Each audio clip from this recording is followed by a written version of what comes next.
Welcome back everyone to the Hello World Guy, and this is the first episode of our new series. If you remember, in the last video we ended the last series, and in this video we are going to begin our new series, which is going to be a Unity series again.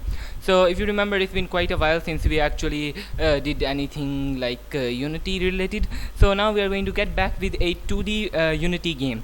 Now if you remember, when we started this channel, there was a small platformer series that we did, but that was very basic and it contained only very few mechanisms.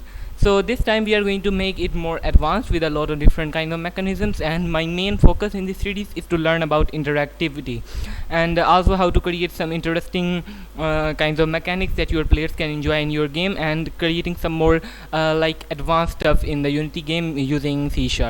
So we are going to get started with this series, and in this video we are only going to create the new project. The actual work will get started in the next video.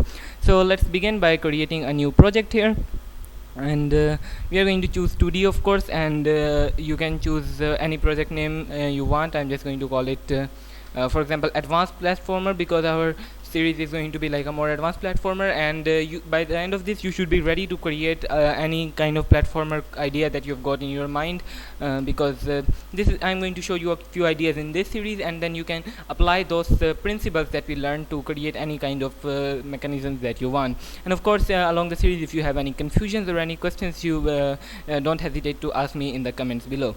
So yeah, we can just press create project and it will create the project for us, and this is going to be pretty much it for this video. And in the next video we'll actually get started with using like different kind of stuff to create, first of all, our character and then the environment and stuff. So that is what we are going to do in the next video, and for this video all I have done is created this project and given you a brief introduction to our series.